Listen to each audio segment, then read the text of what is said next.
Audio 1 पुस्तक का नाम उपासना जीवन की अनिवार्य आवश्यकता। लेखक वेदमूर्ति तपोनिश, पंडित श्री राम शर्मा आचार्य। हम ईश्वर से विमुख ना हो। जिंदगी को ठीक तरह से जीने के लिए एक ऐसे साथी की आवश्यकता होती है जो पूरी रास्ते हमारे साथ रहे, प्यार करे, सलाह दे और सहायता की शक्ति तथा भावना दोनों से ही संपन्न हो। ऐसा साथी मिल जाने पर जिंदगी की लंबी मंजिल बड़ी हंसी खुशी और सुविधा के साथ पूरी हो जाती है। अकेले चलने से ये लंबा रास्ता भारी हो जाता है और कठिन प्रतीत होता है। ऐसा सबसे उपयुक्त साथी जो निरंतर मित्र, सखा, सेवक, गुरु, सहायक की तरह हर घड़ी प्रस्तुत रहे और बदले में कुछ भी प्रत्युपकार न मांगे, केवल एक ईश्वर को जीवन का सहचर बना लेने से मंजिल इतनी मंगलमय हो जाती है कि धरती ही ईश्वर के स्वर्गलोक जैसी आनंद युक्त प्रतीत होने लगती है।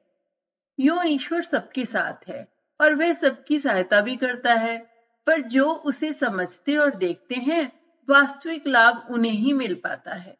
किसी के घर में सोना गड़ा है और उसे वह प्रतीत ना हो तो गरीबी का ही अनुभव होता रहेगा, किंतु यदि मालूम हो कि हमारे घर में इतना सोना है तो उसका भले ही उपयोग ना किया जाए, मन में अमीरी का विश्वास और गर्व बना रहेगा। ईश्वर को भूले रहने पर हमें अकेलापन प्रतीत होता है, पर जब उसे हम अपने रोम रोम में समाया हुआ अजरस प्रेम और सहयोग बरसाता हुआ अनुभव करते हैं तो साहस हजारों गुना अधिक हो जाता है। आशा और विश्वास से हृदय हर घड़ी भरा रहता है।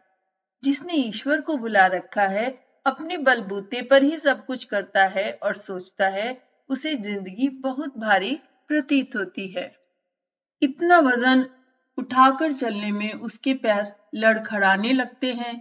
कठिनाइयां और आपत्तियां सामने आने पर भय और आशंका से कलेजा धक धक करने लगता है। अपने साधनों में कमी दिखने पर भविष्य अंधकार में प्रतीत होने लगता है, पर जिसे ईश्वर पर विश्वास है वह सदा यही अनुभव करता है कि कोई बड़ी शक्ति मेरे साथ है। जहां अपना बल थकेगा वहां उसका बल मिलेगा। जहां अपने साधन कम पड़ रहे होंगे वहां उससे साधन उपलब्ध कर लेंगे। इस संसार में क्षण क्षण में प्राण घातक संकट और आपत्तियों के पर्वत मौजूद हैं। जो उनसे अब तक अपनी रक्षा करता आ रहा है वह आगे क्यों न करेगा। अब तक के जीवन पर यदि हम ध्यान दें तो ढेरों प्रसंग याद आ जाएंगे जब चारों ओर अंधेरा छाया हुआ था और ये प्रतीत होता था कि नाव अब डूबी तब डूबी। परिस्थिति बदली, विपत्ति की घटाएं हटी और सुरक्षा के साधन बन गए। लोग इसे आकस्मिक अवसर कहकर ईश्वर के प्रति अपनी आस्था को भुलाए रहते हैं। वास्तविकता यह है कि समय समय पर हमें देवी सहायता मिलती है और अपने स्वल्प साधन रहते हुए भी कोई बड़ी शक्ति सहायता के लिए आ पहुंचती है। कृतज्ञता को हमने अपने स्वभाव में यदि सम्मिलित नहीं किया है तो अपने निज के जीवन में ही अनगणित अवसर देवी सहायता के खोज सकते हैं और यह विश्वास कर सकते हैं कि उसकी अहेतुकी कृपा निरंतर हमारे ऊपर बरसती रहे। अब तक जितने समय समय पर इतनी सहायता की है, जन्म देने से पहले ही हर घड़ी गर्म, मीठे और ताजे दूध से निरंतर भरे रहने वाले 2 डिब्बे जिसने तैयार करके रख दिए, माता के रूप में धोबिन, डॉक्टर भंगन, नर्स आया तथा मनमाना खर्च और दुलार करने वाली एक 24 घंटे की बिना वेतन की सेविका जिसने नियुक्त कर रखी है, प्रत्येक अवसर पर जिसकी सहायता मिलती रही है वे आगे भी मिलेगी ही और अपना भविष्य उज्जवल बनेगा ही। यह विश्वास करने वाला व्यक्ति कभी निराश नहीं हो सकता, उसकी हिम्मत कभी टूट नहीं सकती। आस्तिकता के आधार पर हमारी हिम्मत बढ़ती है और साहसी शूरवीरों जैसा कलेजा बना ही रहता है। डरता वह है जिसे ईश्वर का डर नहीं होता। जो ईश्वर से डरता है, उसके आदेशों का उल्लंघन नहीं करता, उसे इस संसार में किसी से भी डरना नहीं पड़ता। संसार की हर वस्तु से डरने और सशंकित रहने का एक ही कारण है, ईश्वर से ना डरना, उसकी अवज्ञा करना। जो ऐसा नहीं करते, उसे अपना मित्र, सहायक और मार्गदर्शक मानते हैं, उन्हें सबसे पहला उपहार निर्भयता का प्राप्त होता है। उन्हें फिर किसी से भी डरना नहीं पड़ता। आपत्तियां उसे खिलवाड़ दिखती हैं। वस्तुतः इस पुण्य उपवन संसार में डरने का कहीं कोई कारण नहीं है। कागज का डरावना चेहरा पहनकर छोटे बच्चों को डराने का विनोद किया जाता है। वैसा ही विनोद कठिनाइयां दिखाकर हमारे साथ भी किया जाता रहता है। पिता अपने बच्चों को तलवार घुमाकर डराना चाहे तो क्या बच्चा कभी डरता है? ईश्वर के हाथ में इस संसार की सारी बागडोर है। दिखने वाली कठिनाइयां भले ही तलवार जैसी चमके, उनके मूठ तो अपनी स्नेही के हाथ में है। फिर डरने की क्या बात है? ईश्वर विश्वासी का सोचना इसी ढंग का होता है। हर डराने वाली घटना उसे खिलवाड़ जैसी लगती है और विषम घड़ियों में भी ना तो उसे घबराहट होती है और ना परेशानी। अपना सहायक, माता पिता, स्वामी, सखा, भ्राता, मित्र, परिजन और धन दौलत जिसने ईश्वर को मान रखा है, उसमें किसी बड़े से, अमीर से, राजाधिराज से भी अधिक आत्मविश्वास बना रहेगा। राजा रईसों के लड़के अपने पिता की जरा सी शक्ति और संपत्ति पर गर्व कर सकते हैं और अनंत सामर्थ्यों और असीम विभूतियों के स्वामी ईश्वर को जो अपना पिता मानेगा, उसे संसार में फैला हुआ सब कुछ अपना ही अनुभव होगा। इतना अतुल वैभव जब अपने पिता का ही है, तब दरिद्रता और गरीबी की बात सोचने का प्रश्न ही नहीं उठता। गरीब वे हैं जो केवल अपनी ही संपत्ति को अपना मानते हैं। ईश्वर को अपने से पृथक, दूर एवं असंबंध मानने वाले को ही गरीबी दुख देती है और उसे ही तृष्णा सताती है। ईश्वर के समीप में असंतोष किस चीज का, किस कमी किस बात की? गाड़ी दो पहियों से चलती है।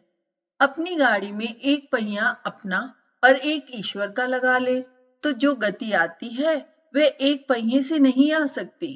ईश्वर विहीन जीवन ऐसा ही है जैसे बिना शरीर के प्रेत, पिशाच की योनि में विचरण करने वाली आत्मा। उसे अशांति ही मिलती है। असंतोष, द्वेष, कलेश से ही ऐसी मनोभूमि जलती और संत्रस्त रहती है। परमात्मा से विमुख होकर हम पाते कुछ नहीं, खोते बहुत कुछ है। समय रहते इस भूल को सुधार लिया जाए तो अच्छा है। ईश्वर उपासना आवश्यक क्यों? चील अपने शिकार की खोज के लिए आसमान की ओर उड़ान भरती है। एक निश्चित ऊंचाई में जाकर वह गोलाई में चक्कर लगाना प्रारंभ करती है। वहां से उसे अधिक दूर दूर तक की चीजें देखने में सुगमता मिलती है। चील उस ऊंचाई से जमीन की प्रत्येक दृश्य वस्तु को बड़ी सूक्ष्मता से परखती है और जब उसे अपने शिकार का पता चल जाता है तो वह तेज झपट्टा मारकर उसे पकड़ ले जाती है। चील यह कार्य जमीन में या कम ऊंचाई वाले वृक्षों में बैठकर भी कर सकती है, पर छोटी ऊंचाई से छोटे स्थान का ही अवलोकन किया जा सकता है। छोटी सी जगह में शिकार मिले या ना मिले, इस संदेह से बचने के लिए वह ऊंचा उठती है, नीचे देखती है और आसानी से अपना शिकार खोज लेती है। मनुष्य की स्थिति भी ठीक ऐसी ही है। अपने आसपास की वस्तुओं को वह स्थूल आंख और छोटे विवेक से परखता है। इसलिए मनुष्य के जीवन में आने का अपना लक्ष्य वह अधिक निश्चय पूर्वक नहीं खोज पाता। अपने जीवन उद्देश्य से परिचित रहे व्यक्ति के तौर तरीके, रहन सहन और विचार व्यवहार भी प्रायः अस्त व्यस्त श्रेणी में होते हैं। जिस मनुष्य ने सही लक्ष्य का ज्ञान प्राप्त न किया तो उसका जीवन व्यर्थ ही समझना चाहिए। ईश्वर उपासना से मनुष्य को वह स्थिति प्राप्त होती है जहां से वह अधिक सूक्ष्मता, दूरदर्शिता और विवेक के साथ संसार व उसकी परिस्थितियों का निरीक्षण करता है। अपने ही खुद अहंकार से संसार की तुलना करने से मनुष्य के प्रत्येक कार्य में संकीर्णता रहती है। संकीर्णता के कारण आत्मा अपनी विशालता का, शक्ति और सामर्थ्य का आनंद नहीं लूट पाती। मनुष्य तुच्छ बना रहता है, ठीक उसी तरह जिस तरह सृष्टि के अन्य जीव जंतु। आत्मा के सच्चे स्वरूप के ज्ञान के लिए वह ऊंचाई उपेक्षित है जो ईश्वर उपासना से मिलती है। सही लक्ष्य का ज्ञान उस स्थिति का बार बार मनन किए बिना प्राप्त नहीं होता है। जब भी कोई ईश्वर उपासना के लिए तत्पर होता है तो वह इस आधार को लेकर चलता है कि इस संसार की कोई नियामक शक्ति अवश्य होनी चाहिए। प्रत्येक वस्तु का कोई ना कोई रचयिता होता है, तब विश्व का सृजनकर्ता भी कोई अवश्य होगा। जब इस तरह की मान्यता अंतःकरण में उदय होती है तो तत्काल मनुष्य के सोचने के ढंग में परिवर्तन होता है। जब तक जो वस्तुएं उसे सामान्य सी प्रतीत होती हैं, अब उसमें विशद ज्ञान भरा पड़ा दिखाई देने लगता है। इस तरह मनुष्य का ज्ञान विकसित होता है और विश्व के सच्चे स्वरूप को जान लेने की छटपटाहट भी पैदा होती है। ये दोनों बातें मनुष्य के सही लक्ष्य के चुनाव के लिए आवश्यक थी। दोनों ही ईश्वर उपासना से मिलती हैं। उदाहरणार्थ सूर्य, चंद्रमा, पृथ्वी, सागर, नदियां, पहाड़ आदि प्राकृतिक वस्तुएं जिन्हें साधारण मनुष्य यूं ही देखकर छोड़ देते हैं, ईश्वर उपासक उन्हें व्यापक रूप में देखता है। वह सोचता है कि इतना बड़ा संसार बना सके वह पदार्थ क्या है, यह शरीर कहाँ से आया और इसके भीतर निवास करने वाले अहंकार का स्वरूप क्या है। उपासना स्तर जितना विकसित होता है, गूढ़ प्रश्न उतनी ही अधिक मात्रा में प्रस्फुटित होते हैं। विचार करने की क्षमता भी उसी अनुपात में बढ़ती है और ये निश्चय है तब मनुष्य अपने जीवन उद्देश्य की समीपता की ओर भी तीव्रता से अग्रसर होने लगता है। साधारण व्यक्ति से संसार के भौतिक पदार्थों से सुख खोजते हैं। ज्ञान की उनकी दृष्टि में कोई महत्व नहीं होता, पर इससे मनुष्य जीवन में विकार पैदा होते हैं, बुराइयां आती हैं और कठिनाइयां बढ़ती हैं। जब तक मनुष्य भौतिक सुखों की खोज में भटकता है, तब तक अपनी परेशानियां ही बढ़ाता है। उसे ये ज्ञान ही नहीं होता कि सुख और दुख में अंतर क्या है। सुख समझकर भोगे जाने वाले भोग और इंद्रियां ही जब मनुष्य की मृत्यु का कारण बन जाती हैं, तब पता चलता है कि आत्म अज्ञानता के कारण ही वह स्थिति आई और उसका निराकरण एक तरीके से संभव था। उसी का नाम था ईश्वर उपासना, जहां से ज्ञान का प्रादुर्भाव होता है। ईश्वर उपासना में लगी हुई बुद्धि मनुष्य में इतना विवेक भरती है जिससे वह संसार की क्षुद्र वासनाओं से बचने का प्रयत्न करता है। सच्चाई का अनुभव किए बिना सुख कहाँ। अज्ञान तो मनुष्य के दुख का ही कारण बताया गया है।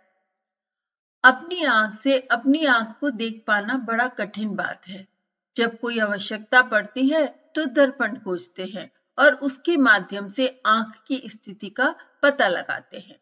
मनुष्य इसी तरह अपने भीतर बैठकर अपनी स्थिति का अंदाजा लगा सकता, अपनी जानकारी ही प्राप्त नहीं। अपने आस पड़ोस की वस्तुएं वह परिस्थितियां जिससे मनुष्य प्रतिक्षण प्रभावित होता है, उसकी भी जानकारी आवश्यक है। इन सब का ज्ञान सबसे ऊंची जगह बैठकर ही किया जा सकता है। वह स्थिति भ्रम ही हो सकती है।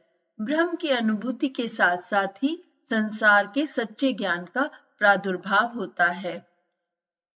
ईश्वर उपासना का अर्थ है अपने आप को विकसित करना, चील की तरह ऊपर उठकर अपने निरीक्षण क्षेत्र का चौड़ा करना।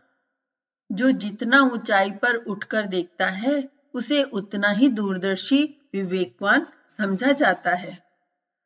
जब सारी वस्तुओं की स्थिति का सही पता चल जाता है तो फिर कठिनाई नहीं रहती है कि किसे चुने और किसे ना चुने। इस प्रकार का ज्ञान पैदा हुए बिना मनुष्य अपनी जिंदगी सुखपूर्वक नहीं बिता सकता। साधारणतः मनुष्य शरीर को ही सब कुछ मानते हैं और सारा जीवन इस शरीर की इंद्रिय लिप्सा को शांत करने में बिता देते हैं। इतने से लौकिक आवश्यकता संभव है कि किसी हद तक पूरी की जा सके, किंतु परलोक भूला हुआ सा ही रहता है। परलोक की मान्यताएं सर्वथा निराधार हैं, ऐसा भी नहीं कहा जा सकता। विज्ञान सिद्ध कर रहा है कि अन्य ग्रहों में भी जीवन संभव है। ऐसी स्थिति में स्वर्ग और नरक की कल्पना का भी कुछ आधार होना चाहिए। इस आधारभूत ज्ञान के लिए लौकिक जीवन ही पर्याप्त नहीं, अपने भीतर के चेतन तत्व पर विचार दृष्टि डालना भी आवश्यक है। इस आंतरिक चेतना के लिए ब्रह्म दर्पण है। ईश्वर की मान्यता में व्यक्ति अपने निजत्व को पहचाने का प्रयत्न करता है और उसके सहारे पारलौकिक जीवन का भी ज्ञान प्राप्त